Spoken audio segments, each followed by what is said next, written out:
You're from which country? I'm from Ghana, West Africa. You're from Kenya. From Comoros, East Africa. Okay.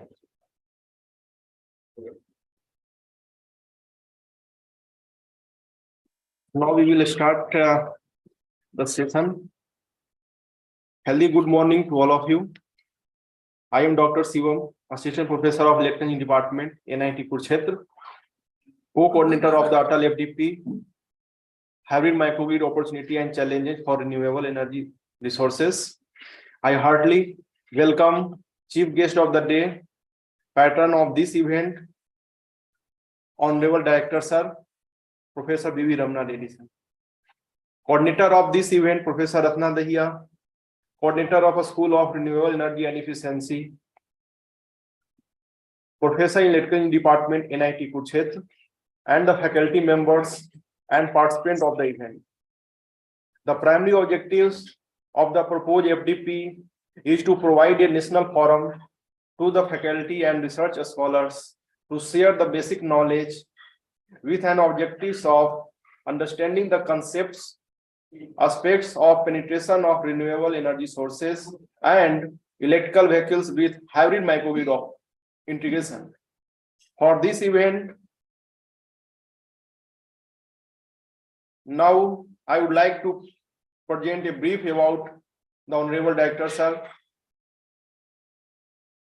He took over a director, National Institute of Technology, Kurukshetra, on the auspicious day, 5th February 2022. On that day, Basant Panchami, he is an alumni of Andhra University, IIT Roorkee, and NIT Kurukshetra. In his long career spanning over 35 years, he served in various capacities as teaching faculty at National Institutes of Repute at NIT Kurukshetra. During 1991 to 1995, NIT Hamirpur 95 to 99, known early as RAC. He also served as Associate Professor at University, a School of Information and Communication Technology, GGSIP University, New Delhi, for the last 22 years. He possesses an excellent academic track record both as teacher and as a researcher, besides administrative acumen in technology, areas of information and communication technology. Been in service for the last 35 years. Earlier, he served in various positions as Dean of School of Engineering and Technology, Dean of University School of Information and Communication Technology, Dean University School of Architecture and Planning, Chairman and Librarian for University Information Resource Center. He is also the Chairman, Centralized Career Guidance and Placement Cell of GGSIP University and Program Coordinator, GGSIPU, NSS Cell and NCC Cell, having 15,000 NSS volunteers and 500 NCC cadets at GGSIP University.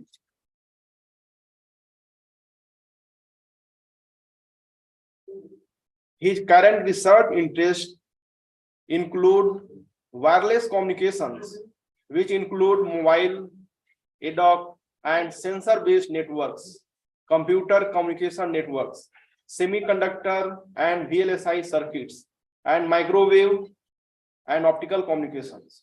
He has more than 100 publications in international national journals and international conferences to his credit.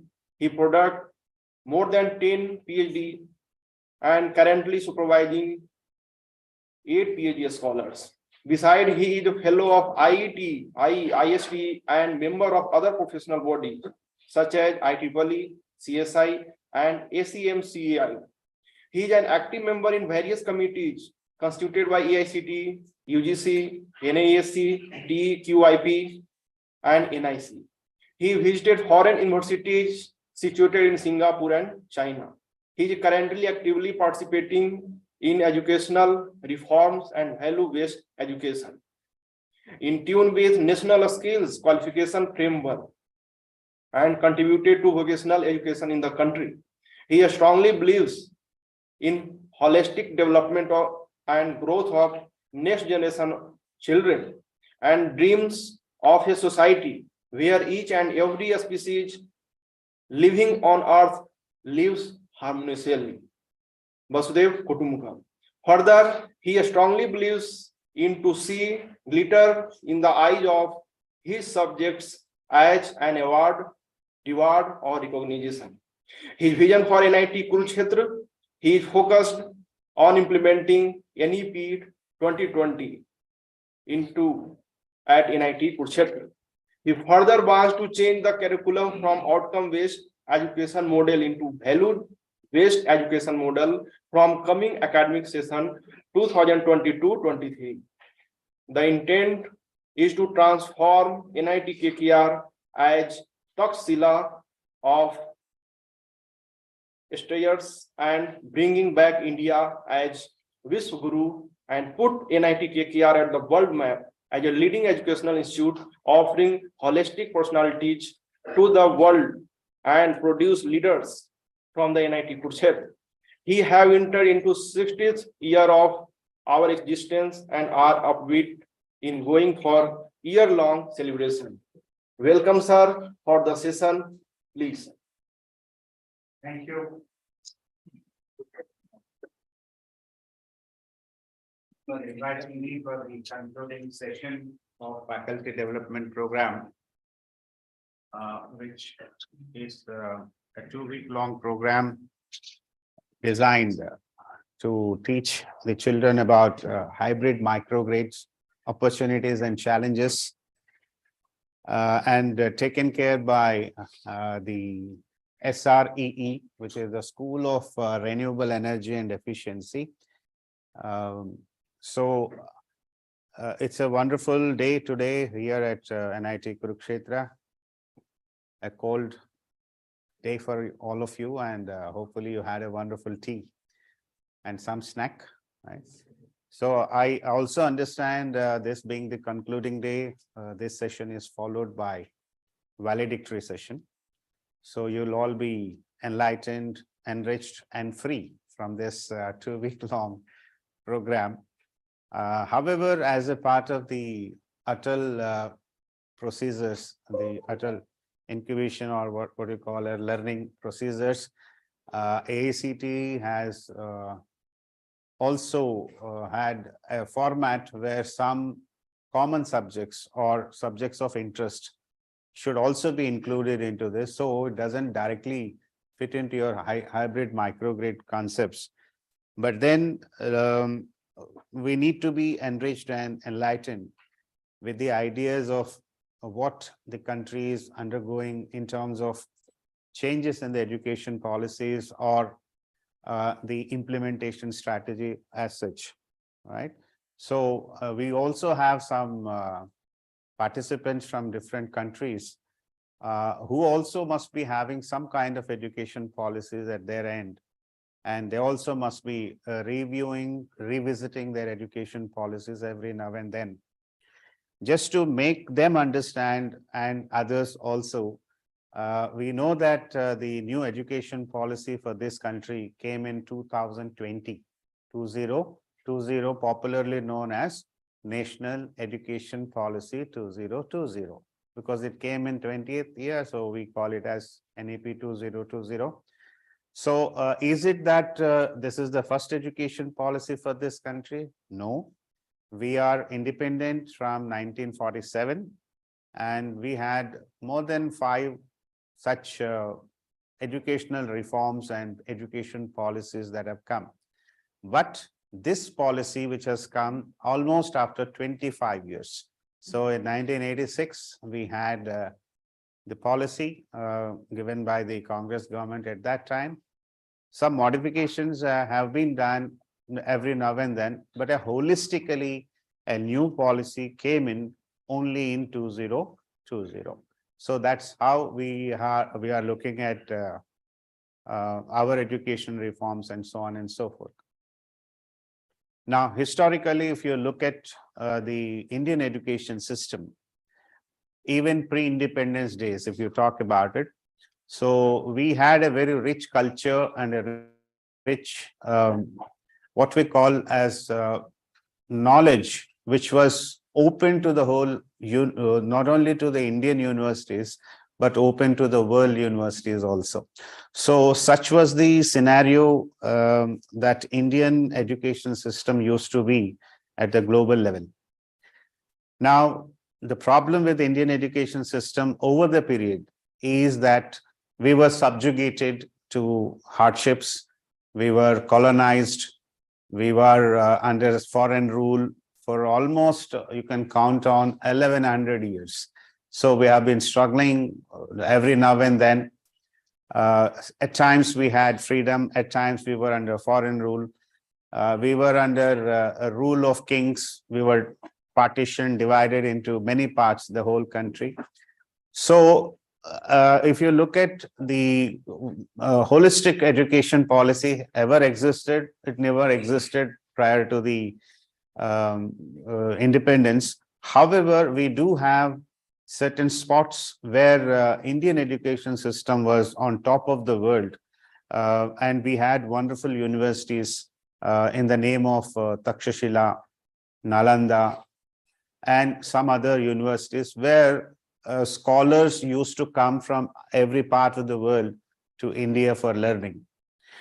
Now, even in my initial days when I joined this place, or to that matter since the last 10 years, I have been pondering over one question. Is this country going in the right direction as far as the education is concerned? So we have progressed a lot in the last 75 years. There's no doubt about it. Now, the question is whether this progress that we had in the last 75 years has given us the right impetus for growth, or has it given some more challenges before us? So the reason why we are looking at this new education policy coming in 2020 is there are quite good objectives of doing this particular education policy. Many of you must have gone through the documents. How many of you have really seen these documents of national education policy? Yes or no? No, not even one. So my job is easy. I thought you all well versed. You know what is the education policy, what is it talking about, so on and so forth. Now, if you look at the very purpose of education, you're all being educated, you're all now into your doctoral programs, and you have your own journey and understanding of our education policy. I'll open up questioning you at the end of the session. But before that, I'll take 1 hour time to give you a holistic view of what we are looking at the education policy in India. Before dividing the whole education into school education and then higher education, that is how broadly we divide in India. Education is primary, secondary, and then higher education. So that's the same in your countries also, right?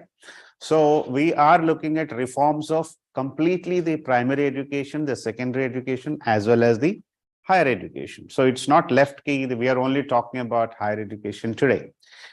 Now, you're all potential faculty or potential researchers and will be leading this country.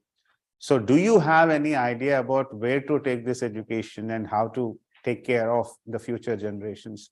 because ultimately education is a chain reaction. We have to continue doing it from one level to another level, from one generation to another generation. So there are certain things that we need to ponder over the period of time, whether we are going in the right directions or not. So any education policy should have certain objectives, right? That this is what I want to achieve through this education policy. So what do you think should be the objectives of education policy? Because I'll make it more interactive so that you can also tell me if you have any idea. What do you want from this education system in this country? Yes.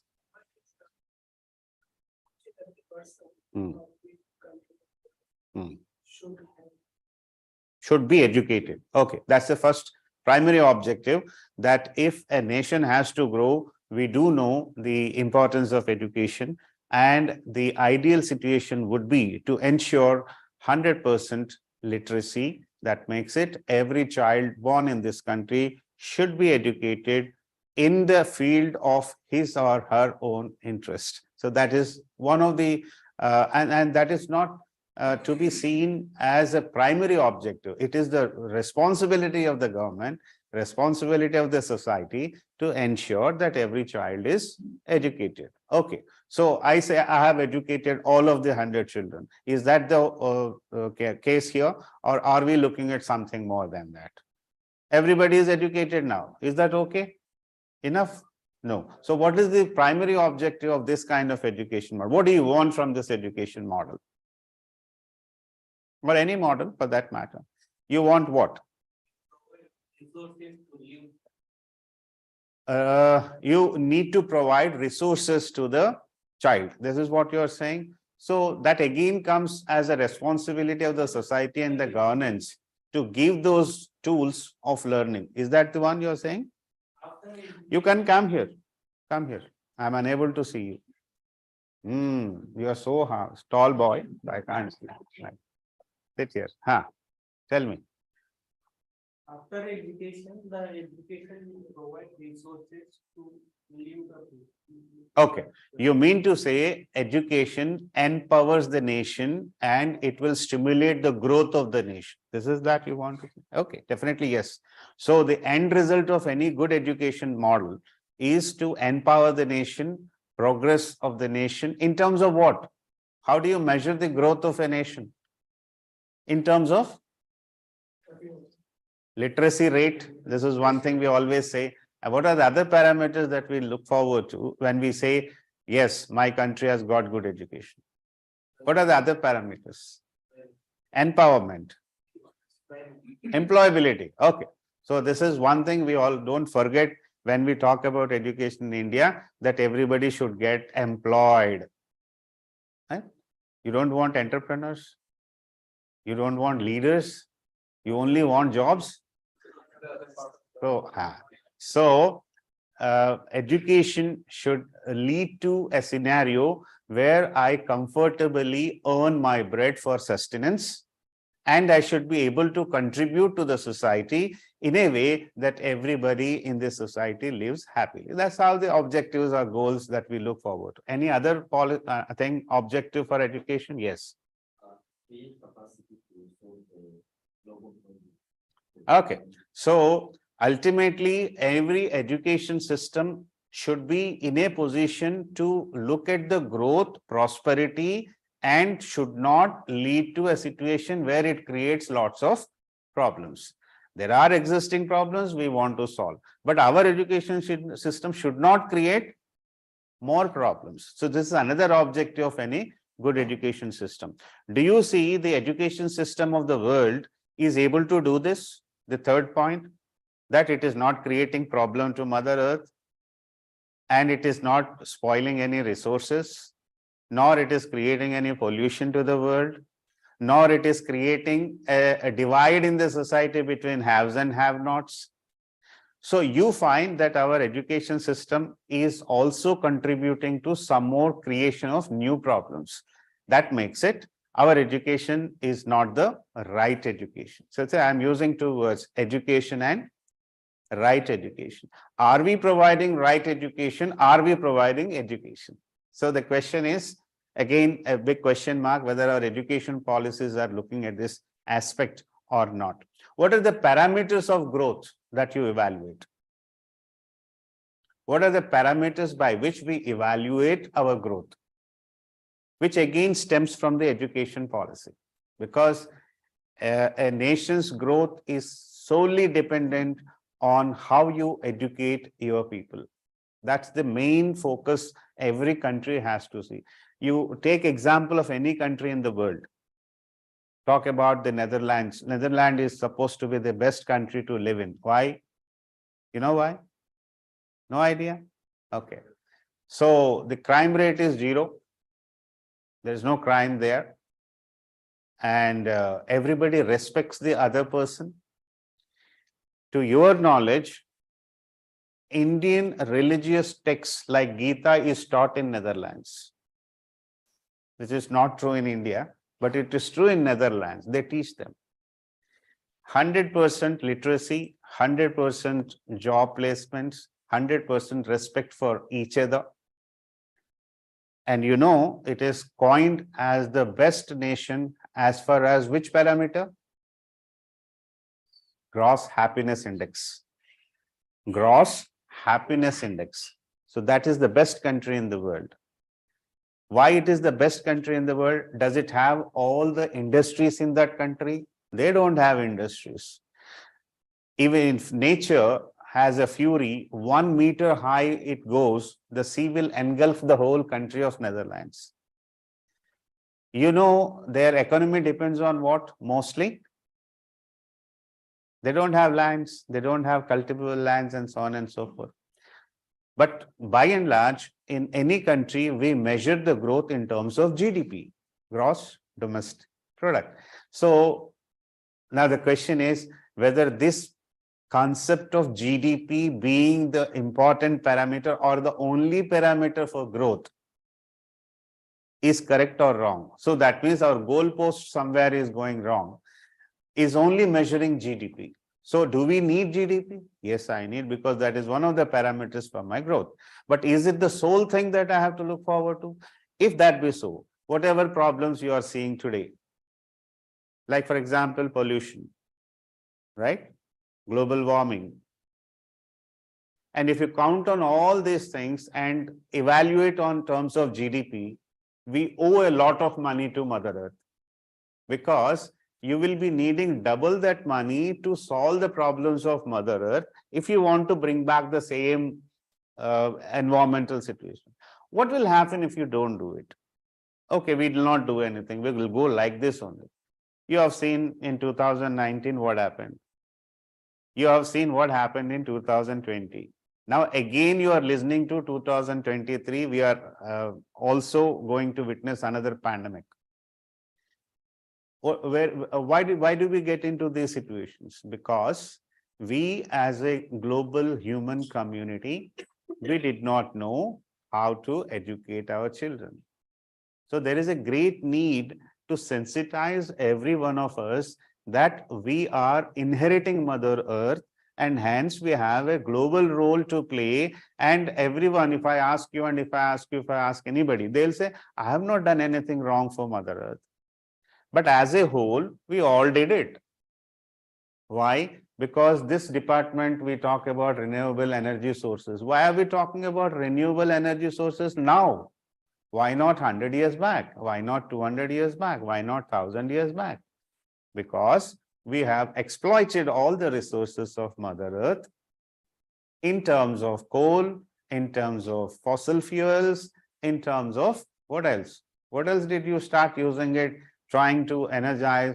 Now, a lot of automation of houses, vehicular pollution. So all this is growth or degradation. So on one side, I see it is making lives more and more comfortable. We are becoming more and more fast. We are becoming more and more intelligent. Fair enough. But at what cost? So this department has rightly taken up a program. And you know how many students join this program in MTech? Hardly any. Because we all have a focus कि इसमें jobs नहीं है. But the whole world is now looking towards renewable energy sources in terms of solar energy or battery powered or kinds like this, wind energy. Why are we going towards this? Because we have come to the verge of understanding that we are going to perish in another 6-7 years. तो ज़्यादा नहीं बोल रहा हूँ. 6-7 years is the time left for us. If I tell you this date of perishing date, कैसे करोगे आप? 7 साल में क्या करोगे? What will you do to ensure that this Mother Earth is stable and our future generations are happy? Because we love our children. Yes, we all love our children, irrespective of which country, which caste, which creed, which religion. We all love our children. But are we doing good to them? No. So I'm trying to give you a picture where the picture says nothing is good before you, right? I may be very, very pessimistic in painting a picture like that. But what can change this picture, or what can change the way we look at societies, or we look at, I'm not talking about interpersonal relationships. I'm not talking about the kind of fights that we have and the greed for material world. Are we not? We are all interested in material world only. How do we evaluate? I think recently we had our convocation. Our president madam came in and she told 3 things very interestingly. One, don't evaluate that if you get a high pay package, you are very intelligent. This is not true. First thing. And the second thing she said is, whatever technology you develop, if it is not useful to the society, then it is no good technology. She's making right noises. So all technology should be utilized for social upliftment. This is the third thing she was telling. Now, are we as engineers looking at these aspects? The answer is no, because our objective of educating at NITs or IITs or IIMs is very simple and straight. I'll be very candid. The first and foremost thing is I need a job, and a very good job, and the best job in this country. And 2, I should get the highest pay package, and preferably in a cozy country abroad. This is the second thing we look at it. Are we anytime looking at our villages? Are we anytime looking at our own problems? No. We are solving the global problems. We are not solving local problems, because we never had the focus of towards our local problems. We were always looked at, and we always looked at, even if you ask me honestly, you want to send your children in Indian systems, or you want them to get into foreign systems. Now, we do have certain problems in this country because we have been grappling over, but all said and done, we also want our children to be in a safe and sound condition. We also want everybody to be having a good salary, pay packages, and having comfortable lives. Now, who will solve the problems then? If everybody wants a comfortable life, who is going to solve the problems of our own country? So that makes it, we are looking at 2 dimensions of education policy. 1, towards educating all, 2, giving them right education, and to ensure that they become good global citizens. This is what we are looking at. On the other side, what is that this education policy should do? You should bring in holistic personalities and those who can think about serving the society in a way that they will be trying to nullify the problems, as you said, so that the future generations are living happily. But the word that I'm going to use here, 2 words, which in a way 3 words I'll be using, which sum up this education policy. What are these 3 words that will sustain to be this is, if you go through the education policy, there is what is called as the heart of it. The heart of the education policy is to impart value-based education to this society, is the central idea. कहीं पे भी policy में कहीं नहीं लिखा रहेगा आपको that I want to achieve this, nowhere. But it is written at some point. At one point it is written very clearly. When you look at it, I'm not going to show and the vision of this policy. If you look at it, these are given in the first lines.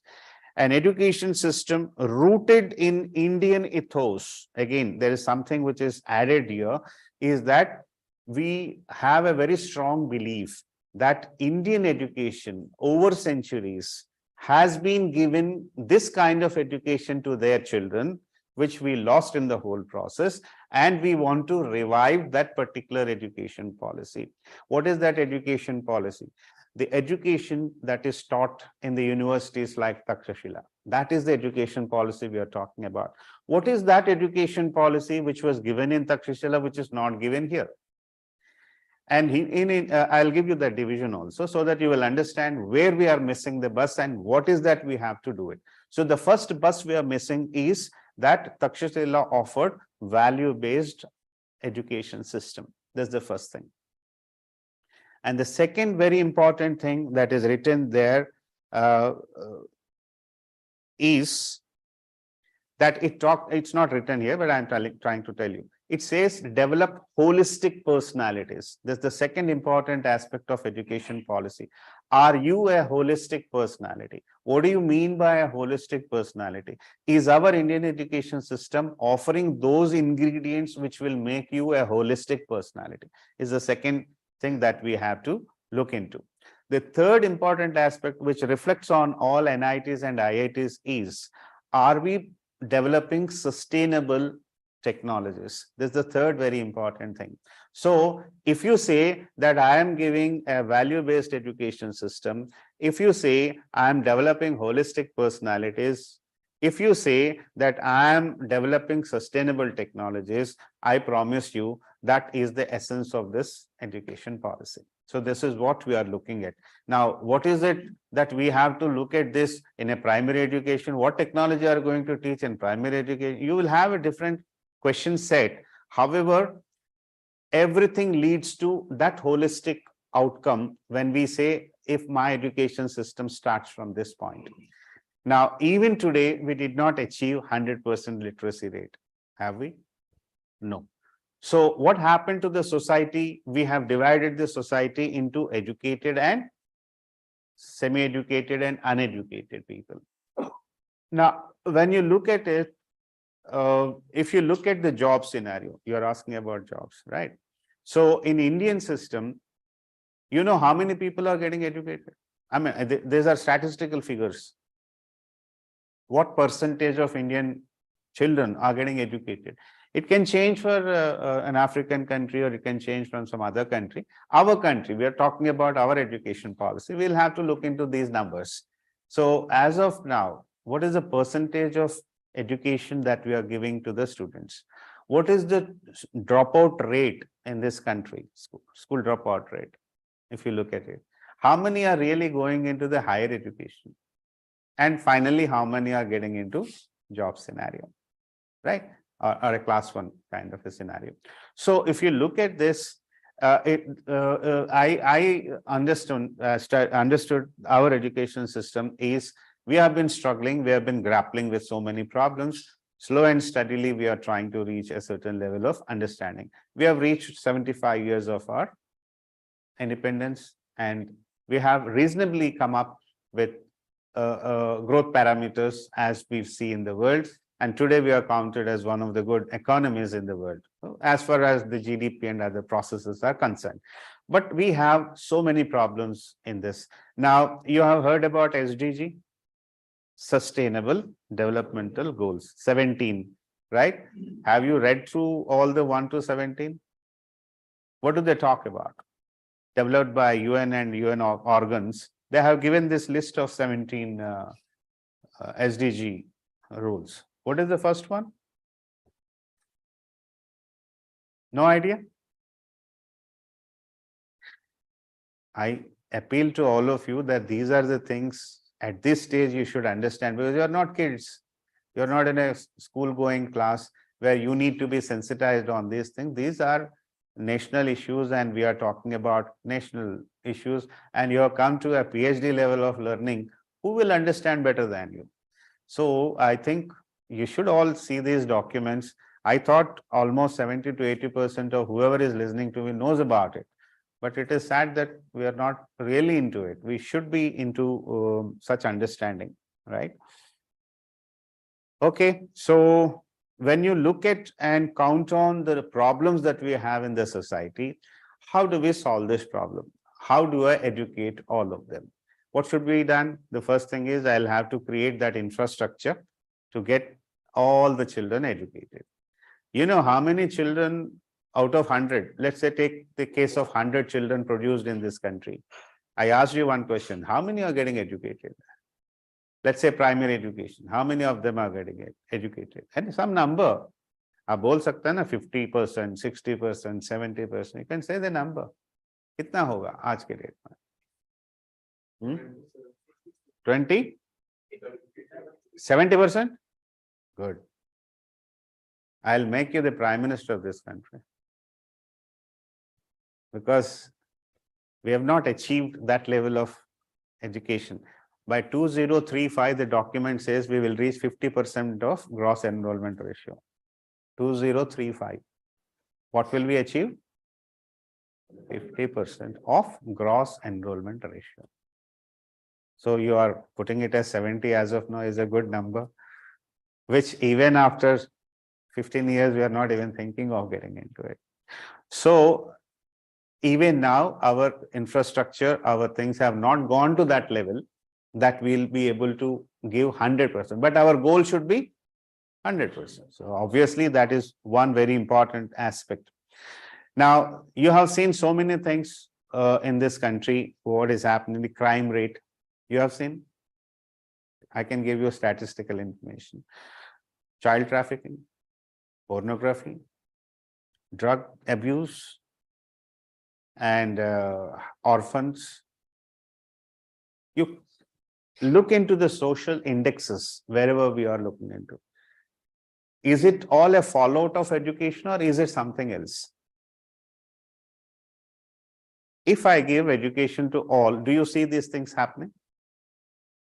And you know the kind of money that is spent on all these aspects? You have judiciary, your police system, your narcotics, anti-crime branches, this branch, that branch. You have so much of paraphernalia working on it.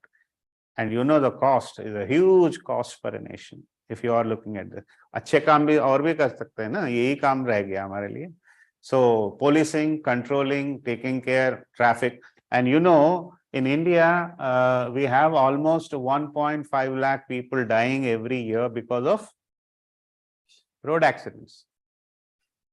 In your country, how many people die in a year? So that makes it careless driving, fast driving, not following rules.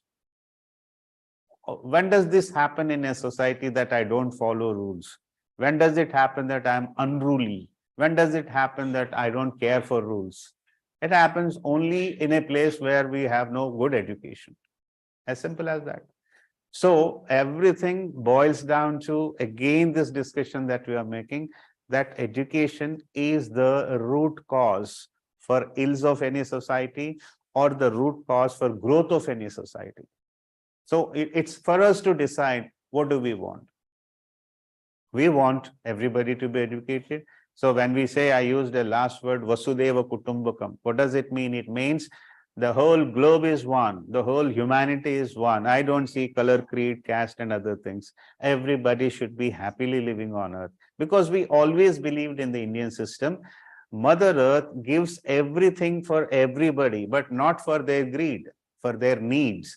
So ये चीजें जब तक हम अपने बच्चों को नहीं सिखाएंगे, if we don't inculcate these things into our children and we don't allow peaceful coexistence amongst people, among societies, among countries, then the real education is no longer existent.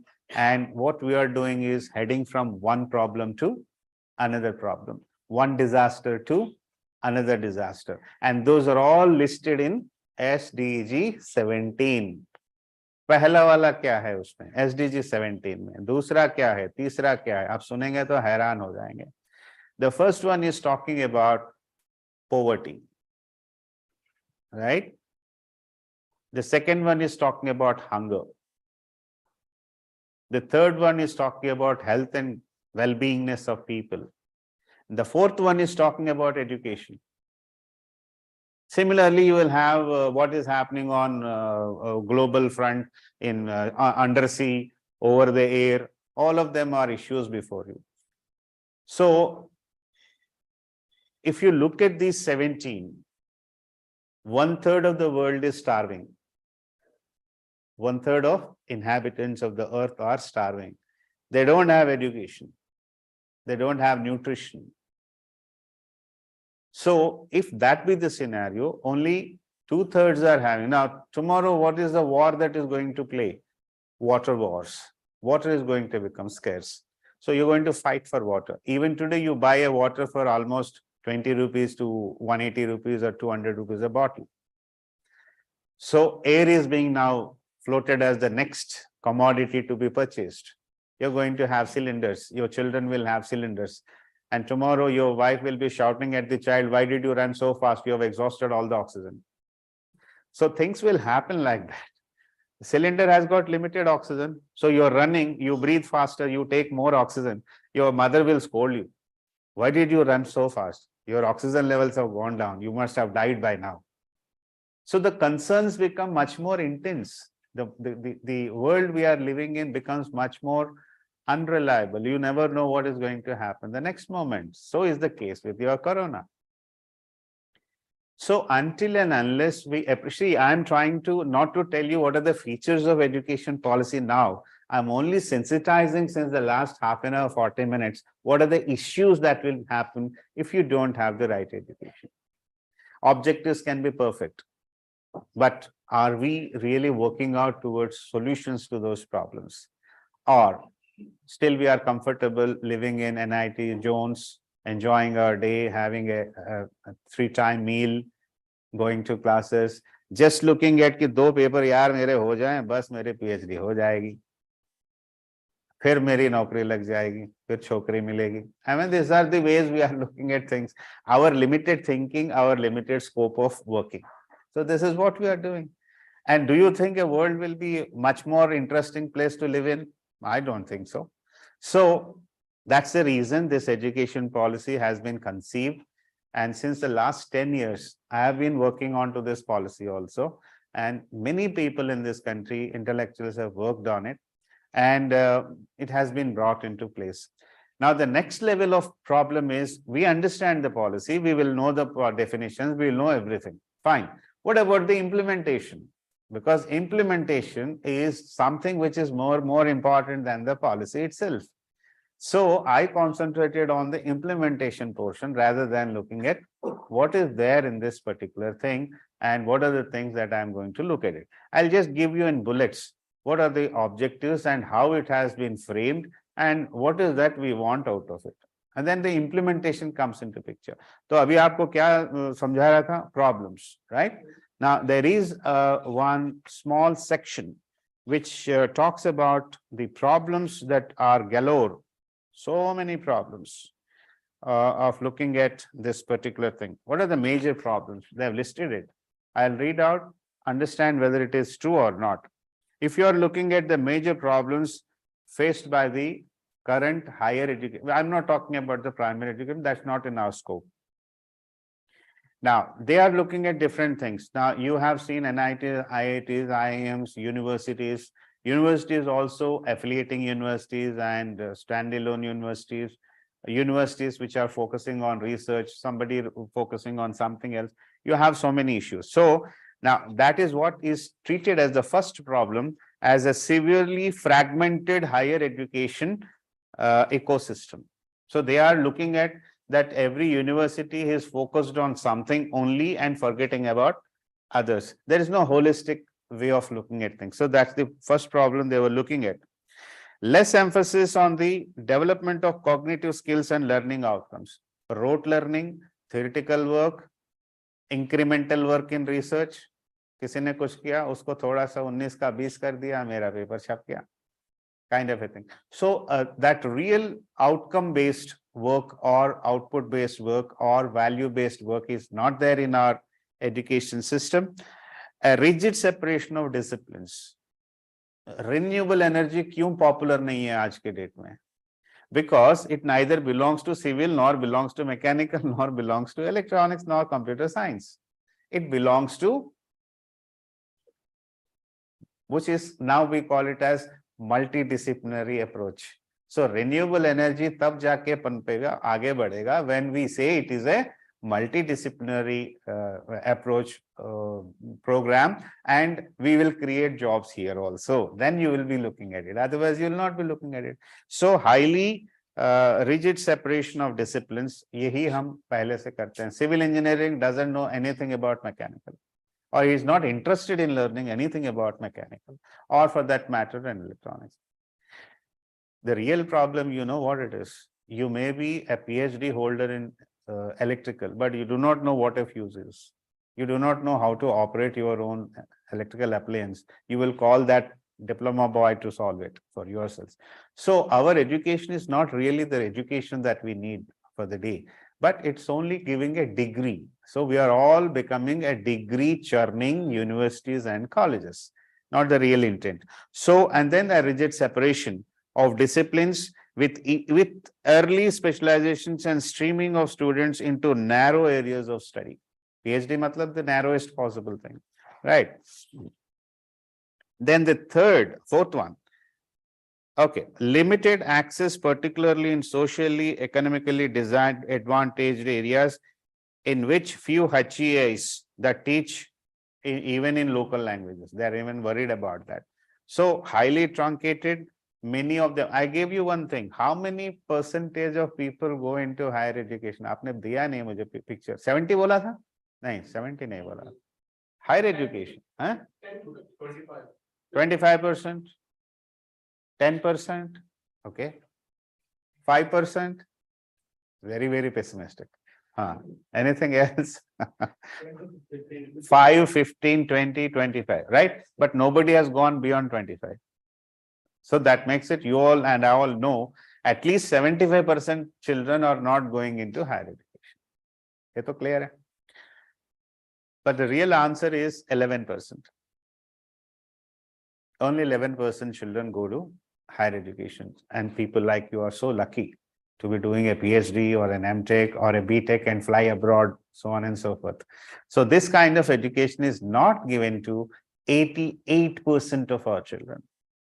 The percentages might change. मैं थोड़ा गलत साबित हो सकता हूँ 2% इधर उधर. Not beyond that. You may prove me wrong, but that 2%. 2% is not small number.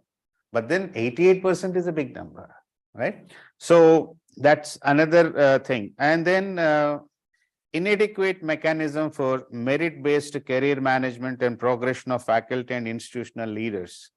Limited teacher and institutional autonomy. So quality of teachers पे भी बात हो सकती है, number of teachers पे भी बात हो सकती है, the outcome of research that they are taking out, whether it is really useful to society or not, can be evaluated. And in those counts, these are all challenges. We are not achieved anything out of it. Lesser emphasis on research at most universities and colleges, and lacks competitive peer-reviewed research funding across disciplines. So if I start asking you, you will give me 100 reasons as to what are your problems as a PhD scholar, right? So they're all given there also, that this is how it is. Suboptimal governance and leadership. No good leadership is available in higher educational institutions. This is another thing they're referring to. An ineffective regulatory system, right? कभी बोलते हैं 2 paper चाहिए, कभी बोलते हैं कोई paper नहीं चाहिए, कभी कुछ और बोलते हैं, कभी कुछ और बोलते हैं, है ना? कभी बोलते हैं नहीं ये सब खारिज हो गया, ऐसा आना चाहिए. So many different rules and regulations not really looking at. And then we have large affiliating universities resulting in low standards of undergraduate education. The real problem, if at all, is that we did not have that many education institutions. And number 2, we have privatized education. This can also be another problem area where we'll have to think in these lines.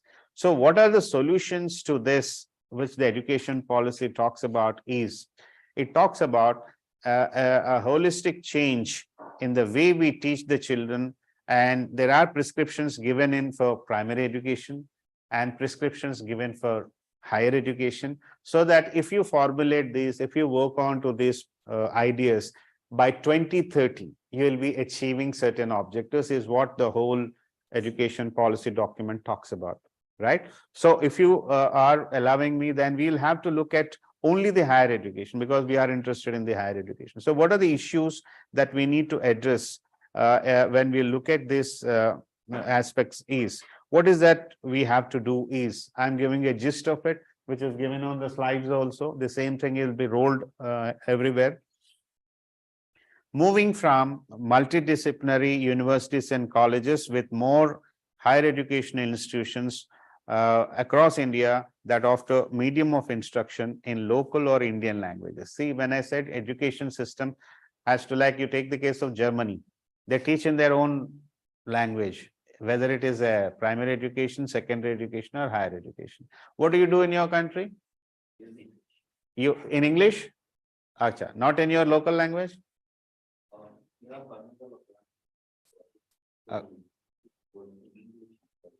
Okay. Okay. What about you? French. Okay. French and they are using French. Okay. Is French taught to you at the primary education level? Okay. So you have your mother tongue? Yes, Do you learn in your mother tongue anytime? in the school. In the school, yes? No. But now the government, they want. Acha. So even your country is looking at bringing in your own languages into the fore. Otherwise, French was the education model. What about you? Yeah, first we're using English throughout. And the government made a change for the primary schools to use the local dialect, but the parents will not have. Okay.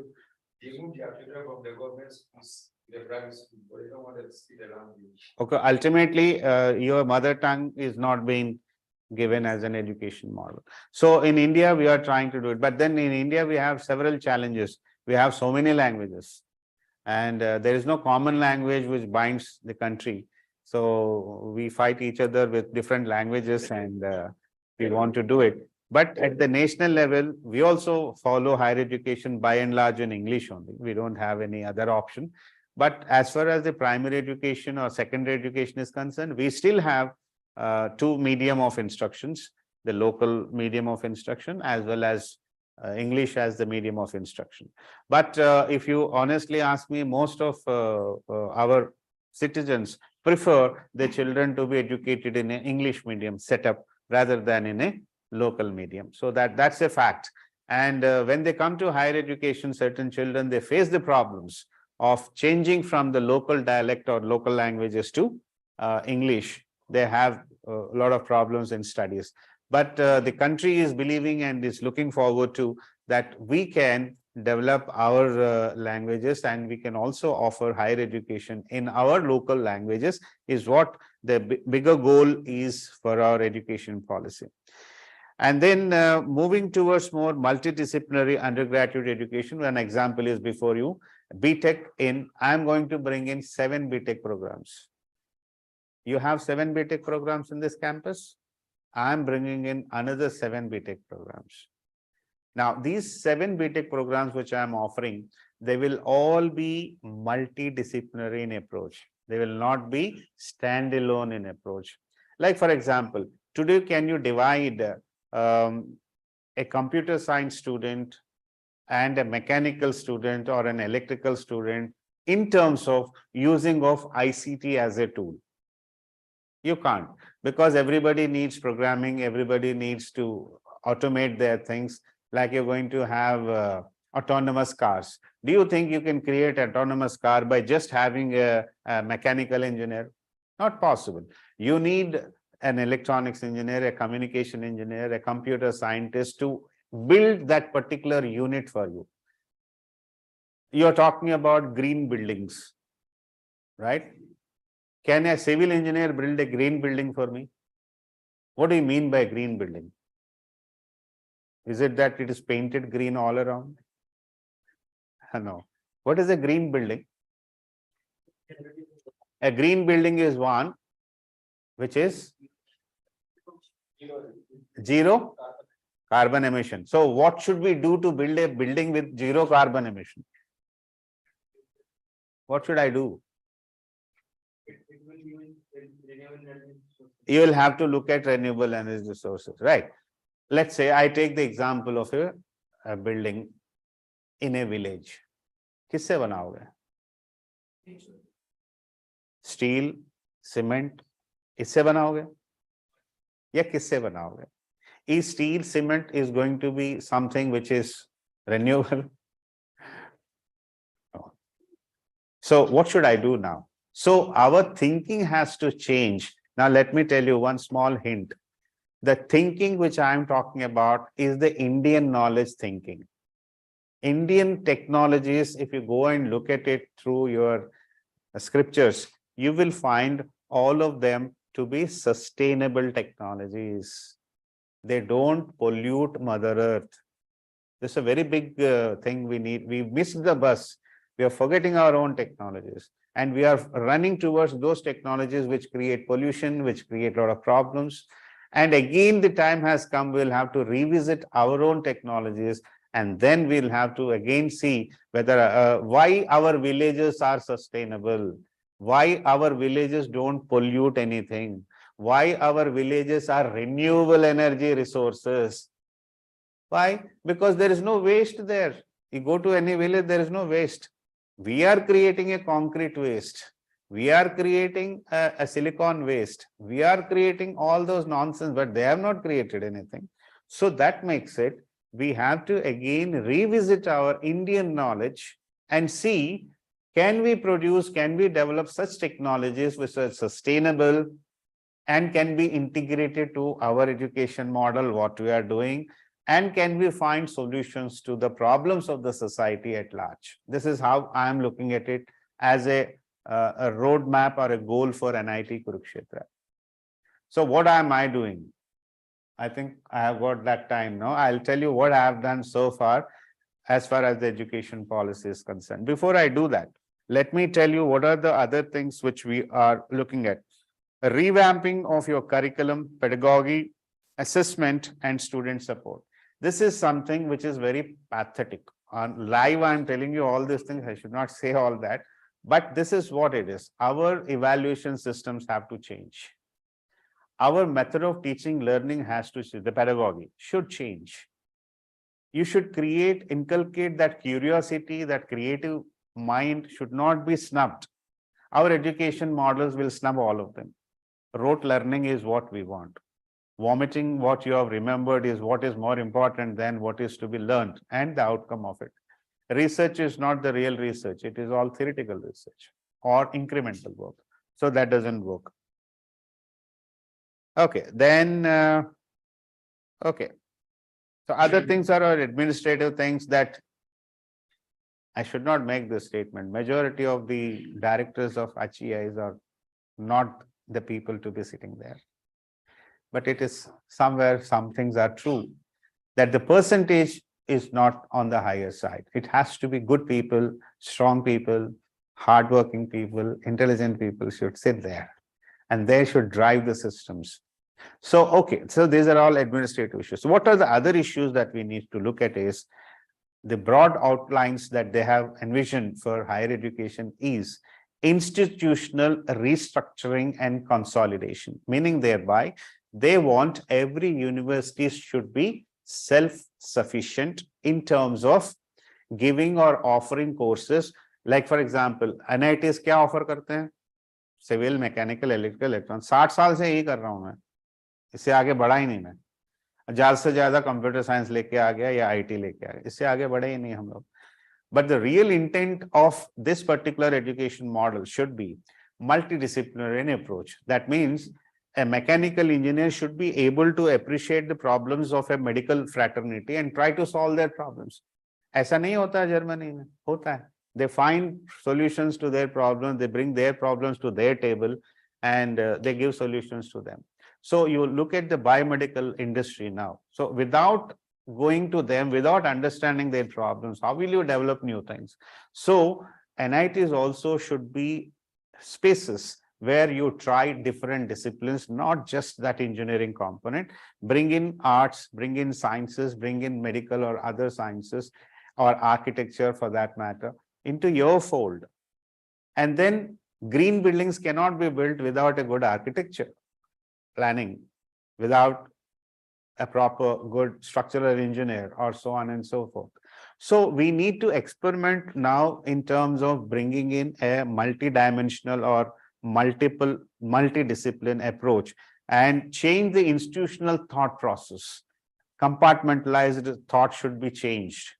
We have to have interdisciplinary research promoted. So these are the lines with which they are looking at the institutional restructuring and consolidation. The other second point which is important here is some are affiliating universities, some are research universities, some are XYZ universities. They say everybody should be having that kind of a vision and goal, and restructuring should happen. And many such points are given under this. And then this I have highlighted towards a more holistic and multidisciplinary education. How many of you can sustain if I leave you on a island? आप सब PhD holders हैं, आपको PhD दे दिया मैंने. How many of you will sustain living on a island in a real sense? Right? That makes it our education system is producing degrees, but we do not know how to face the challenges of life. How do we solve our own problems? If I don't have a house, can I build my house? I'll just pray for God that somebody should come and give me a house, but I'll never be able to make my own house. So that makes it, aapke skills jo hain, they're been focused and truncated into certain areas where you cannot fight life, or you cannot. Acha, are you good at interpersonal relationships? Are you good at them? If that be so, why there is 80% divorce rate in city like Delhi? What is happening to us? So that means somewhere there is another problem our education system is not giving us, is how do we tolerate other person? How do we live harmoniously with other person? Chalo, koi baat nahi. Dusra side le leta hu. I'll see to it that you are the only person on the earth living. Is it possible that you will enjoy living? Not possible. So दो extremes की बातें कर रहा हूं, दोनों possible नहीं है. सबके साथ तो झगड़ा है, अकेले में problem है. I can't do anything. So the game that is played here is you should know how to live and let live. खुद भी कैसे जीना है और दूसरों को कैसे जीने देना है. उसको मार दूंगा तो ये आपको समझ नहीं आ रहा आज के दिन में कि मैं भी मर जाऊंगा. Like for example, we are in on our earth. Do you have all the species which were there 1,000 years back? We don't have. Are we happy that they are not there? Yes, we are happy. Because we killed and eaten away all of them.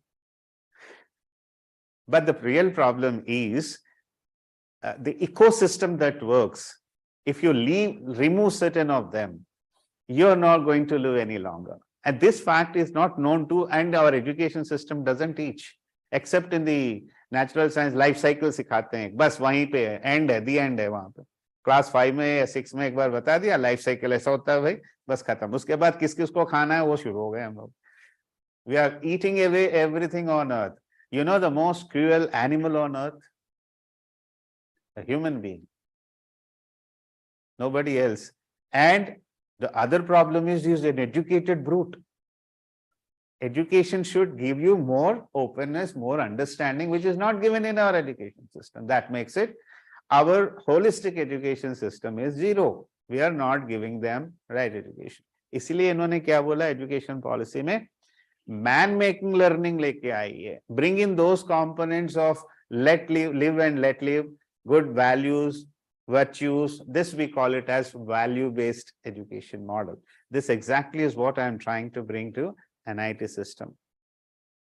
थोड़ी सी पागलपन जरूरी है when you are looking at such things, because you are not thinking as the other 100 are thinking. So definitely you'll be branded as a madman. Good, but it is good for the society.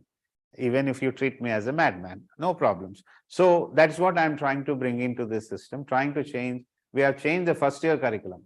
We are going to do it for second, third, fourth, and then go for PG and then for PhD also. Then the third one is optimal learning environment and support for students.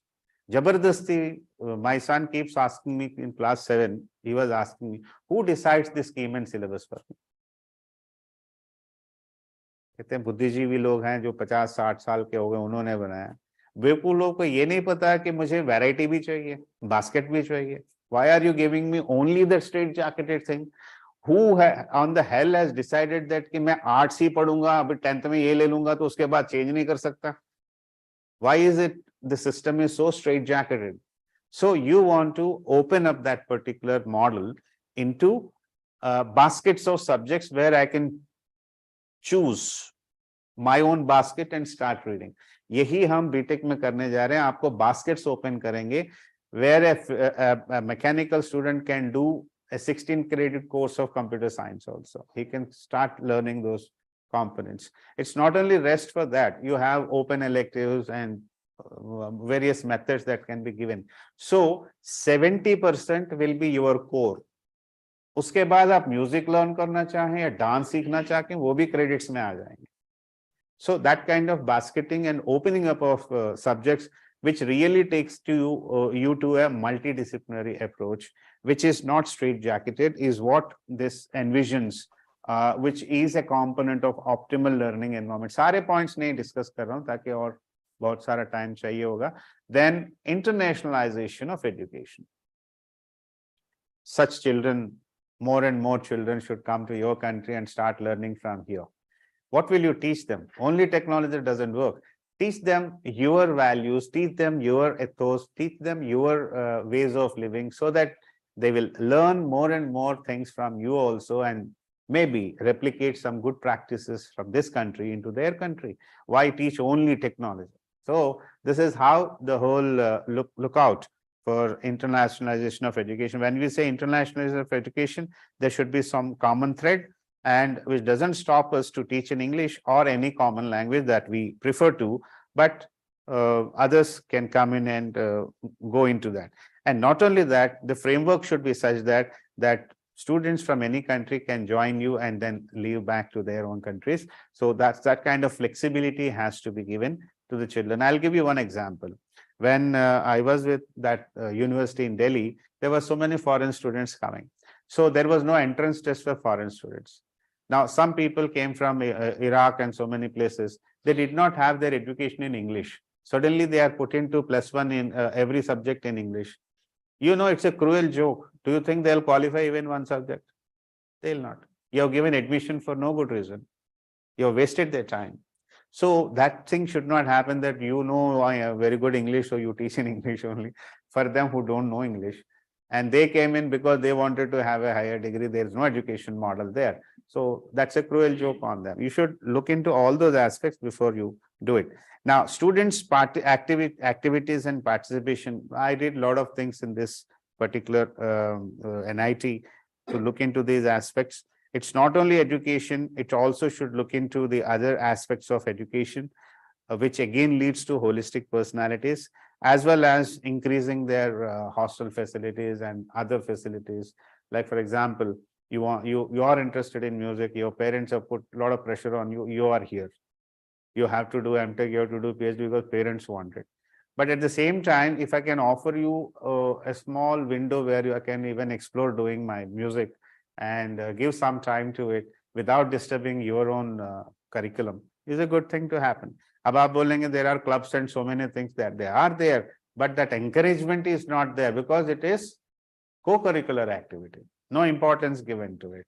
Yoga, no importance given to it. NSS, NCC, no importance given to it. So there are cases where you are looking into things like that. So in order to do that, many of you get stipends, right? All of you get stipends, right? So financial support for students is what they are looking at. It's not given to all of them. So you need to look into that aspect. So you need motivated, energized, and capable. Who? कौन चाहिए एक education system में, particularly higher education में? You need motivated, energized, and capable. Who? Students? Faculty. So that is missing is what is told. So 60% vacancies that they don't even fill the vacancy. Now we are working on it. I have almost filled some 20-30% of it. Another 20-30 सारा fill कर दूंगा. But that is one area, gray area, where now even I can't guarantee you that they're all motivated, energized, as well as capable. They are having degrees like you. They are coming in, they have experience. Now, are they capable? Are they energized? Are they motivated enough? I don't know. But maybe such lectures like what I am giving may motivate some of them. They might think in a different way, so on and so forth. And then equity and inclusion in higher education. So again, I told you the numbers are so dwindling, you can't expect everything to happen overnight. And there are so many things that higher education institutions can take into it. Now, we have no integration of vocational education or higher education or science education as one. We do have compartmentalization of this. So we are working on a framework which is called as National Credit Framework. We are going to implement that in all NITs. We are going to have a meeting of all directors here in NIT Kurukshetra campus in the month of March. And we are going to freeze what are the noises of integrating all of them into a national credit framework, where a student who has done a diploma can come into NIT system, where a person in NIT system unable to complete his degree can take a diploma or anything and go out of the system. This is called multiple entry, multiple exit system. So we are going to bring in that. So suddenly your parents shifted from, let's say, Kurukshetra to somewhere else. So you can carry your credits from here to another NIT and start learning there. So this kind of adjustments will be done, which they call it as multiple entry, multiple exit model. And the second thing we're going to implement is called ABC, which will help this process. ABC is Academic Bank of Credits. We can move the credits from one institution to another institution. There is another problem with you. अगर आप एक साल बीमार रह गए, यहाँ ये लोग छुट्टी भी नहीं देंगे, आपका काट भी देंगे admission. But that is also not possible. You can take leave a number of times, come back. There is no bar on your size and age of it. You can do it at your own pace. There is another model which is we are trying to bring in earn while learn. So you can start earning. आपके लिए तो कुछ भी नहीं है, वैसे भी मिल जाता है, महीने में एक बार मिलता है ना सभी को. You have no problems of that. So earn while learn तो हो ही रहा है आपका, but that should happen with others also. So that is another thing we are looking at. So these are some aspects. I mean, if I start working on this, even on the one of it, it will take a good amount of time to do this kind of a thing. Then other things are administrative things like changing the regulatory systems. आपने सुना होगा, they want to bring UGC, AICT, everything under one umbrella, and they call it what? क्या बोलते हैं उसे? There is a name given to HECI, Higher Education Commission of India. ऐसा नाम से लाने की कोशिश कर रहे हैं, जिसमें सारी चीजें जो आपके एजुकेशन गवर्नेंस जितने भी हैं वो सारे एक जगह पे आ जाए. सो एंड देन लिखा तो है, लेकिन केवल लिखने के लिए है या इसको इम्प्लीमेंट करेंगे देश में? Curbing commercialisation of education. So this is another thing. LPU offers 4,000 seats in computer science. I can't do more than 60, है ना? कभी भी नहीं कर सकता हूँ. तो कमर्शलाइजेशन तो वो कर रहे हैं, वो कैसे कर्ब करेंगे क्या है बाद में देखी जाएगी. Now there is no effective governance and leadership for higher education institutions. This has been observed. So that's a fact. एक एक्सपेरिमेंट किया गया जिसमें एक group of people, they went to all vice chancellors and they just asked them questions. आपका vision क्या है, क्या देखना चाहते हैं, 5 साल में क्या करेंगे, and so on and so forth. 75% of them could not answer, and that has come in the Hindu newspaper. So that's it. I mean, that's what it is. So governance at that level and higher education, उसकी भी कमी है, ये identify किया गया है. So they want to do that. Promotion of Indian languages, arts and culture. So this is another thing which they want to inculcate or inbuild into the system of higher education. So these are certain things which, when implemented, probably will have a better output, a better quality students, and a better society to live in, and probably will be safely passing on Mother Earth from one generation to another generation. ऐसे सोच के साथ ये education policy बनाया गया है. I'll stop here. I'll take questions from you if you have any, because we have to close by 11:30. That's the order. Yes. But is there any difference between a person who is literal and a person who is educated? A person who is Literal, literate. yes, sir, and a person who is educated. What is the difference? A literate is an educated person. Sir, like a person who is doing good for the society, Ah. helping the society, Hmm. but he is not able to write his name by his own. So we can say that he is not literal. Okay. So, okay. No. See, we are talking about education transformed into some kind of the word you have used. Education doesn't say in totality that you are the best thing to happen in this world.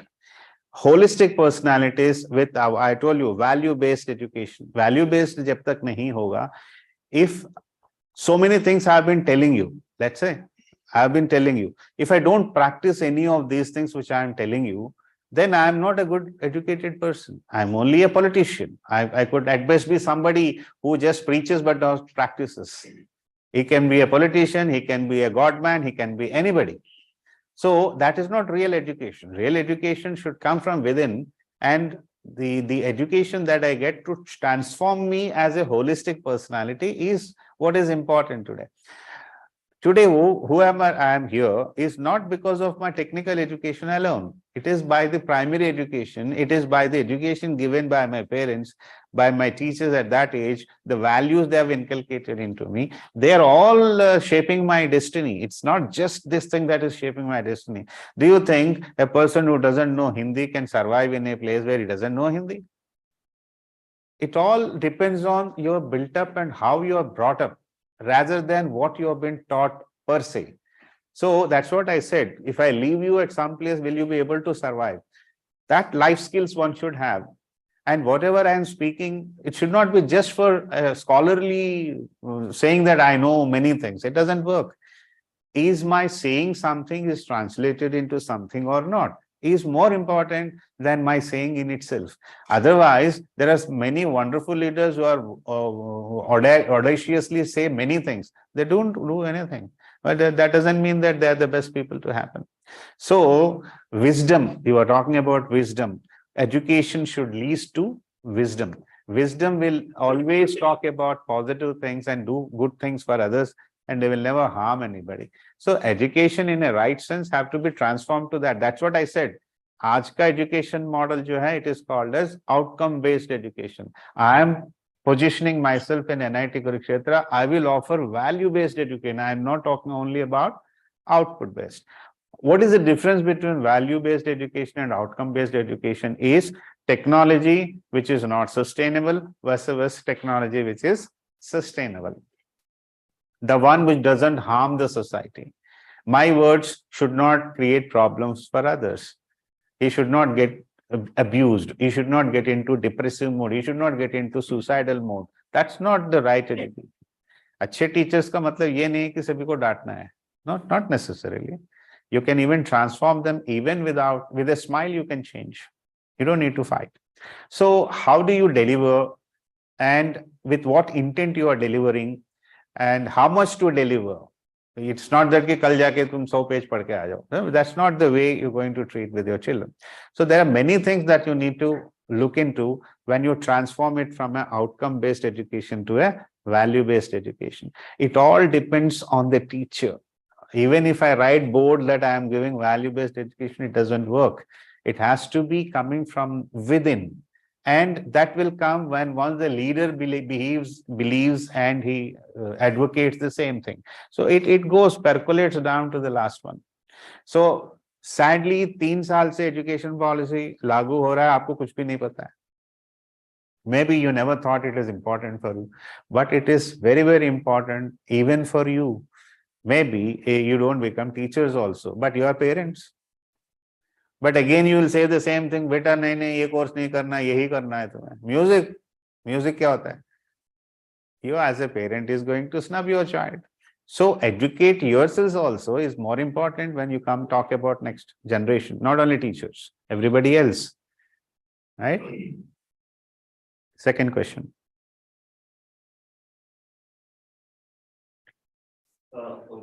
Yes.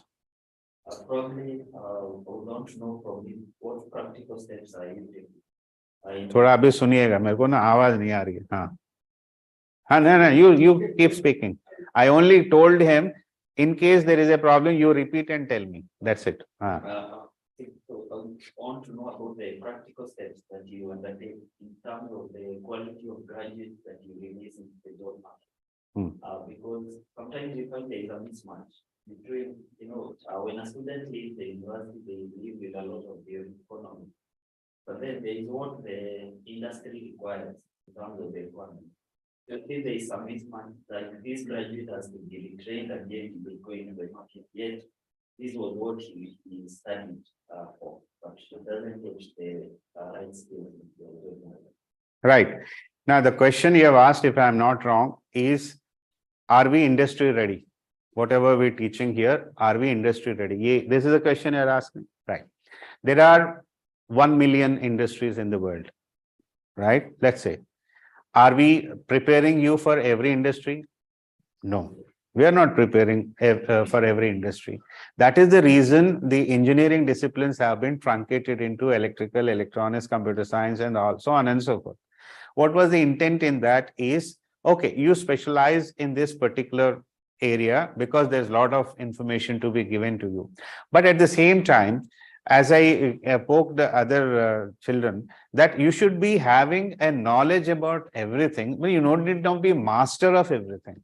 So when this mind, this curious mind, you can learn anything. If I put you into science, you will learn science. If I put you into engineering, you will learn engineering. If I put you into astronomy, you learn astronomy. But it doesn't stop you that you should not be inquisitive or interested in astronomy if you are doing a civil engineering program. Nobody stops you to do that. But we stop ourselves because हमें जरूरत ही नहीं है. नहीं learn करूँगा कोई फर्क नहीं पड़ता, मेरे को मेरे job इसमें लग जाएगा. I mean, I'm sorry, I'm talking in Hindi. So it's not that we don't want you to be broad-based. It is difficult to make you broad-based in every discipline. So you have to focus on certain industry. It could be IT industry you're focusing on, or electronic manufacturing processes you're focusing on, but nobody stopped you to learn programming. That's what the intent of education system is, that you should be given a choice to take your core, but still be able to open up in other disciplines. Now, tomorrow, the job scenarios have been complex. They have been changing. Earlier, they used to learn one language. Today, it is obsolete. And tomorrow, there will be new language coming in and you will all rush to learn the new language. Are you learning, extrapolating or not? Will you leave the job or you will learn the new programming language?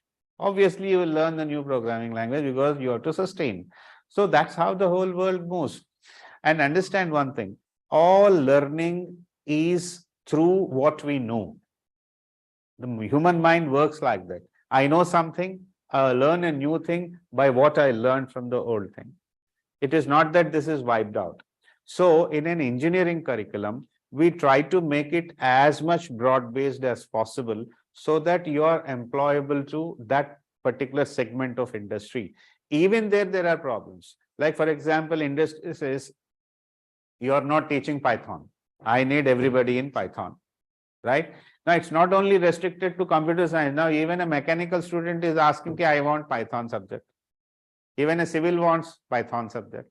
So that makes it, you can, that's what I said. When you say basket of subjects given to you, you restrict yourselves to 70% of the core, and 30% you do the experimentation of learning whatever combination you want to, either on a personal level or at the prospects of a job level. Either ways you can look at it. So in both ways I can prove myself, and nobody stops you to learn medical courses if you are interested in. So that's how the dimensions change. You are having a base, you are learning certain subjects, extrapolate your knowledge to whatever subjects you want to learn. Like somebody wants to learn palmistry. We in India have this kind of a science. Palmistry is there.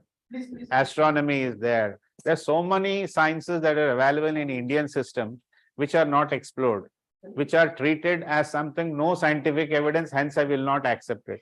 Go for a scientific evidence, find truth in it. Even that becomes a new area of learning. So it is not that I have to make you ready for only one industry, which is not possible. If I do so, what about the other industries? Or is the industry guaranteeing me that all the 100 children will be taken into the same course? No guarantee. So you need to be broad-based. You cannot say tomorrow there is a guarantee that he will take you. They will only take you when you are useful for them. Otherwise, they will not. They will throw you out. So don't think they are waiting for you to embrace you there. No. You will have to fight your way. Second question, you have to know, what would be the role of the private sector in the implementation of the Education policy. Okay. In the initial, I told you, India is a huge country with a huge population base, and educating all of them really requires a will from the government that they give 6% of GDP. That is another thing written here. But today we give only 1.5% GDP. So you have to increase it by manifold, which is not done. So government spending money, 6% is also not sufficient if only government has to do. I need a 10% cess on everybody. इनके salary से भी 10% लेना पड़ेगा, मेरे से भी देना पड़ेगा, madam से भी लेना पड़ेगा. Then you can think of educating all of them, which is not in the vision of the country. So the second thing that we can do is privatize education. So bring in private players. We have been doing it successfully since the last 4 decades. We have brought in so many private institutions. We are into so much of privatization. But who will look into the quality of that education? Right? Because in India, there are certain agencies which say 70% of engineers are not employable. Making a statement is good, but you have spent all the time there, all the children have got educated. If they are not getting good education, is it the problem of the child? It's a problem of the system. But nobody cares. Nobody is accountable. So privatization to an extent, if you have proper control, proper quality measures, fine, it works. But if you don't have anything of them, any amount of privatization will not help.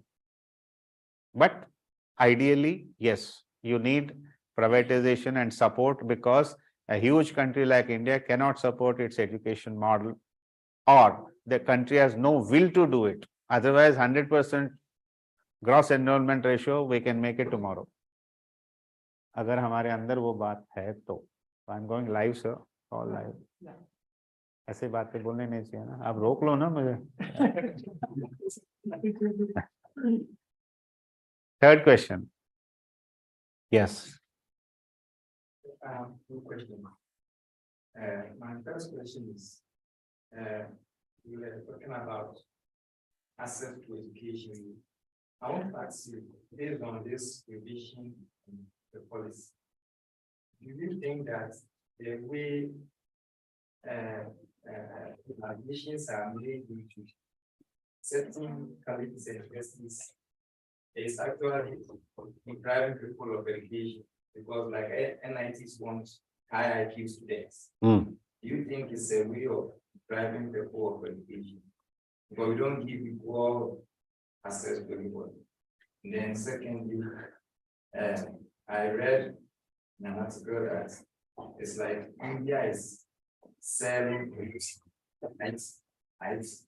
So in certain colleges and universities, nobody is doing electrical engineering, nobody is doing mechanical engineering, everybody wants to write. And they are happy because they want to send everybody to Canada and US. Do you have any provision in the reform? Okay. Can somebody put those statements again for me? Because I could not listen to properly. Analytics looking after intelligent students. Yes. They are thinking to other students also. Second one was, so students are teaching IT and computer science only. After learning, they are going to US and Canada. So these points are included in that policy. Okay. The answer to this is, so far, the Indian education system is only doing two things, what he has said. One, we are outsourcing all our intelligence to foreign countries. Brain drain, complete brain drain, almost 90%. And this is ingrained into the thought process of every parent. Maybe teachers like us or parents, whoever it is, they want their children to have a comfortable life, good pay packages, and settle down abroad. If I do an analysis in this particular campus, almost 70 to 75% children of this campus are in abroad only. So that makes it, this is in the psyche, the thought process itself.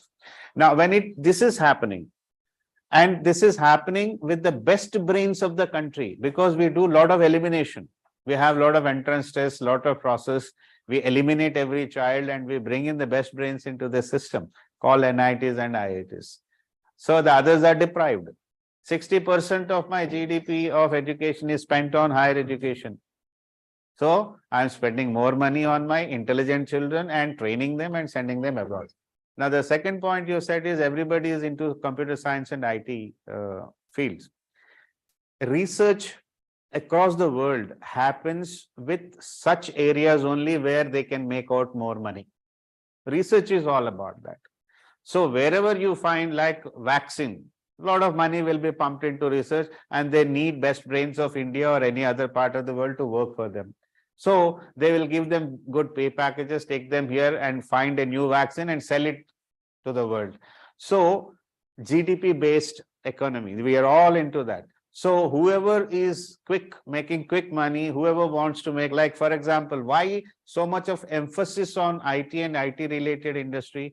Because now the mantra is automate everything. When you need automation, you need such manpower to work in that. You want e-mobility, autonomous cars, and you want all organizations to be running on clouds. They should all do all their activities automatically. My water should come just like this. I do like this, water pump should be on, and like this, it should be off, on, off. So if you want life to be like that, so those technologies will come to the fore. And if those technologies are there, naturally, I will ask manpower in that area. And wherever jobs are there, this child will run. Because 9 out of 10 jobs are today in ICT area. So everybody will come there only. And do you think here who is studying mechanical is interested in mechanical? Not at all. He is interested in computer science. He did not get a seat in computer science, so he is doing. So here, education is not what I want. It is what the industry wants. Is it passion for me? No passion for me. It is just a job for me. So my passion was music, but music has no bearing now today. Parents will scold me. So no music. This education policy tries to solve certain things. You can't change everything. What does it say is, give the child more options to study. Okay, I want a job in IT. Let me study 70%. What is my job requirement? 30%, let me do my own thing. I'm interested in dance. Let me do some dance also. Achha, dance per se, dance is not good. So 2 credits on dance, then everybody accepts. So that's what I'm doing. Putting 2 credits on dance, music, yoga, everything, so that you can come and join, take 2 credits also and be happy with the subject also. So that is what we call it as multidisciplinary approach with holistic personality development. These are the ideas. Go through this document. Any day you can walk into my room to have this question answer session, and I'll probably enlighten you. Maybe you are the person who are going to change your country. I don't know, for the education models in your country. Right? Okay. Actually, sir, by having the computer science and IT, this is not going to solve only these 2 branches will solve the purpose. Actually, they have to be implemented in all engineering disciplines, scientific disciplines. Basic field is the implementation, like fast system network, all industries, their control systems are playing role. So IoT, IT, and computer science will definitely people are inclination for, but the thing is where they will apply, where is the application? So if you think that only IT and computer will survive, that is not the case. IT, computer, ICT, all will have application to the actual engineering field or sciences field. Only then there will be survive. So that's what NEP is saying, that let's have interdisciplinary nature of courses. We can have some, like electrical engineering student can opt some courses from computer science, information technology, communication system. They can have the wide applications to the electricity side. So this is how the survival will be there. Otherwise, if all flux is there to the ICT, IT or computer science, who will be working with the actual engineering or sciences field? They have the real applications. You want to make everything automated. But what is the thing to be made automated? On the reverse, every other field is using ICT as a tool. Yeah, exactly. So you can use it as a tool, like research. Earlier we used to solve, now you are using complex softwares to solve your problems. So that makes it, if you are interested, then you can create more softwares in your area for your own problems. So it doesn't mean that you are going into a particular area, but you have to improve your skills so that you will be able to gel well with the current technologies, and then you will excel yourself. That's the mood. Any? So another point I want to make, sir. Yesterday I was having attending the hydro conference. So Mr. Sekhar was saying very important point. Today we have to look into the all water bodies because we are not taking care of the water. Water what? IT technology, ICT or computer science will make a role to save these all water bodies. That is very essentially required. So I was thinking I got a point from there. Let our student work civil engineering and electrical engineering together. Let's find out how the water network, which is vibrating inside, that can be saved by using the application of IoT, remote sensing. So such kind of interdisciplinary research is required. Right. Where the IT or Just for information, just for your understanding, government has come up with another wonderful project called Gati Shakti. Yeah, that is it. There are 17 ministries involved in it. अगर आप इस देश में पहले से देखते रहें तो you need certification from every department. Today, they brought all the 17 onto one platform, use ICT for giving one window clearance to all these issues. And enter whatever issues are there, solve them through ICT. Like for example, you want to lay a highway, then you have to take permission from the forest department, you have to see to it that there are no human villages or somewhere on the road. So now they are doing it through GPS. They're having everything at one point, doing all algorithm based and finding the best route, which is the shortest, cost effective, everything. All clearances given it at one go. So imagine the kind of, now the next is a transport network. They want to connect a cycle to a ship. And whatever are the issues in between, they're all sorting them out. So if you do like this, now ICT is helping in a big way where human involvement is now reduced by solving the problems effortlessly using the ICT models or algorithms created for it. So that's how technologies are. So it doesn't mean that laying a road is the role of an ICT engineer. He doesn't do that. You will only find ways and means of solving your problem. Maybe a better algorithm, a better model, a better solution for you can come very fast. So speed of arriving at solutions can be achieved through ICT models. But real essence is again how to mix and what to do and all that they will have to take care. That ICT engineer will not do it. Another point is we are talking today of demand side management, not only electrical engineering. Because we are very much concerned about the energy efficiency, energy security, in addition to the food security, communication security.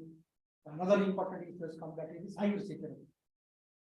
So point is that looking into the water network, I was thinking that why demand side management can not have an important role for saving water. So we have to take into account the application of all these engineering fields to the how we can manage the demand in the water side as well. There is a need to ponder upon these issues, that how the water bodies will be saved by curtailing our demand. Right. So demand side management is getting an application towards the civil engineering, especially the water networks. So we have to take this into account. Like Reyasa was talking of how this sewerage water can be utilized for irrigation. Right. Not the drinking water we are using for the irrigation. So let's have that kind of model. Yeah. Where the water waste is minimal. So we need to implement at our institute as well.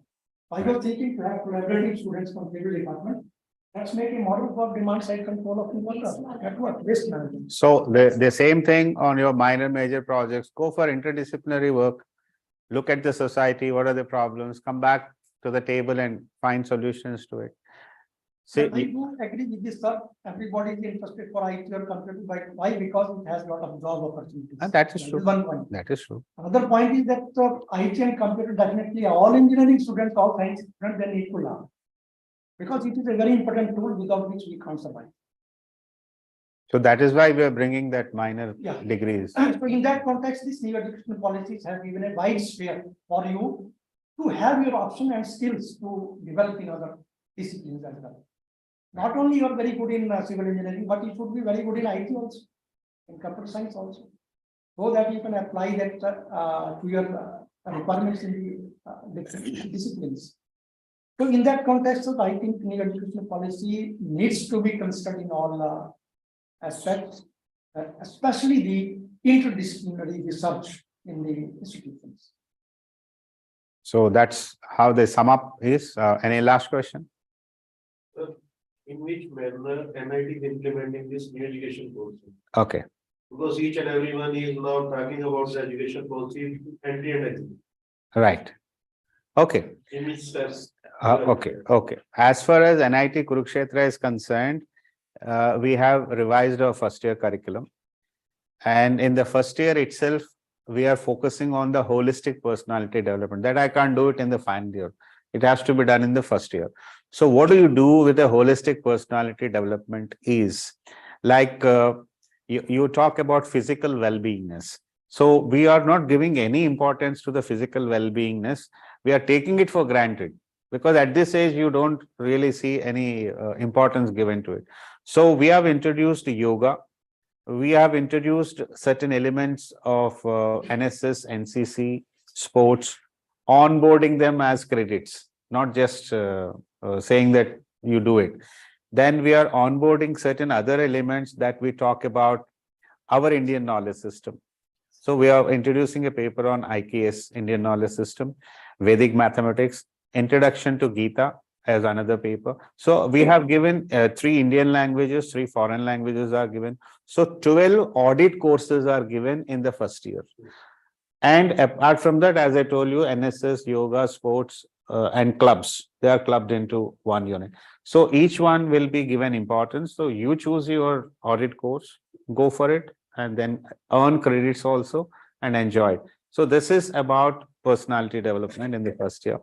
Then we have mental issues, health issues on a mental plane, and depression, suicide, and all this, because performance problems. To solve those, we have created a thought lab in the campus, and even thought lab has been created 1 credit course into it. So you will be given those doses of the one which Supreme Court says, employ a psychologist or a psychiatrist and help the children to come out of it. Instead of doing that, I have created a course where a teacher is there for it. You want to go and learn something out of it, go there and learn. 125 students have enrolled into it. So it's like that we are trying to build in the first year. Now, starting from the 2nd, 3rd, 4th year, we'll definitely look into the subjects that the student needs from interdisciplinary perspective. We're going to introduce them, multidisciplinary approach, give a minor major project kind of a thing, allow the children to do minor major projects from the surroundings, social problems, and then take them to the table. I have written already to my faculty, but it takes time to go into it. We'll all give importance to that. If you find a problem like this, then the other thing that you can look at is entrepreneurship is very, very low in this country. So we need to add a paper on entrepreneurship and make it a part of a curriculum and say, if you're interested, study this and see what you can do.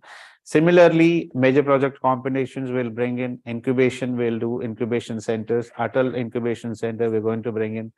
And then build that kind of a network where a child has got ideas, can be translated into some reality at this stage, and then transferred to, like you call it as patents and other.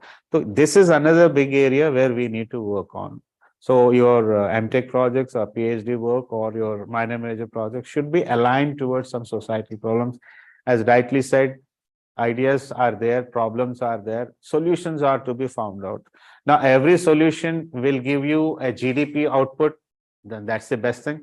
Many of them may not give you, but still we have to work on them. So this is how we are implementing in the first year to final year. Actually, I'm from Kushetra University. Uh-huh. And we have to implement NEP Okay. inside also. Right, right. So the main thing all the person they discuss about the entry and exit. Right. So we have to think later on, first of all, we have to set up the. जैसे मैंने अभी आपको शुरू में कहा था ABCO और entry multiple exit ये हम इम्प्लीमेंट करने जा रहे हैं. Not only that, we are, as I said, we are going to have all directors coming to Kurukshetra and deciding on what should be the curriculum by and large across the board, and what should be the ABC policy. How do we allow inter-NIT transfer of children? This is what we are going to think. At least at some level, if you start working, that will help others also in doing it. Otherwise, standalones तो हम कुछ भी सोचते रहे, वो हम जो है हम करते रहेंगे, but others को भी help करना है. तो and अभी मैंने पढ़ा है, one of the NIT directors is given the charge of the western part of the country to implement all of them in the respective universities around it. So someday something will come to Kurukshetra also, we will start doing it. But before that, let us get ready that we are doing it, then others will follow us. So we are, I mean, that is the eagerness with which I am pushing things. That's why we rushed with the first year syllabus very fast. Otherwise, normally we take some 3 to 6 months time. Now I said we have 1 year time, work on second, third, fourth. One interesting point I want to share with you all here. That is have a close link with the new education policy. Yes, day before yesterday, one girl student in computer science, he came to me. Sir, I have a great interest in psychology as well. Very good. Is there any option for me to take courses from the university? I need not to attend classes. They have certain course structure defined. You just have a notes and study and appear for the examination. Right? Of course. But you need to discuss this matter with the academic as well, because you are a registered student here. But she wants to have application of computational techniques to psychology. Right. This psychology is a very skilled field in your medical science. So I've already said to them, sir, we are bringing in 7 engineering disciplines to this campus. One discipline will be groomed by one engineering department. So this can have a very good application. Computer science, IoT can have a very good application to psychology. What are the software tools which need to be designed to understand the psychology of certain person? If he or she is in a difficult space, instead of having the medical treatment only, then we have other kind of processes to cure that person. Of course, a lot of possibilities are there, but we need to see our. Yesterday we were finalizing the advertisement to be given. I said, do we have a provision for a psychologist or a psychiatrist? I want to employ somebody. They say, no, not possible. The job has to come from the ministry. Then only you will be able to do. So these are some impediments. We want to do something, and we can find ways and means also. Maybe I can write to the ministry that we want to have such specializations and such people to be employed. They'll accept. But the process has to be followed. Actually, sir, I will share with you whatever the courses which are introducing as a audit courses. What I perceive from myself, the basic objective is to make you healthy. Yes. Mentally, physically. Yes. Second thing is to remove out the garbage from your brain and give a direction for concentration. That is essentially required. We waste a lot of time. तो आप सबको thought lab में आने के लिए invitation है, कभी भी आइए. Go with that idea, and then जैसे आपका physical, mental, emotional, spiritual well-beingness चाहिए, which India can offer to the world. That is there in the thought lab. Come there and enjoy it. Right? Okay, I think we will be unhappy because it is already quarter to 12. Even you can start with the validation. Yeah, do that.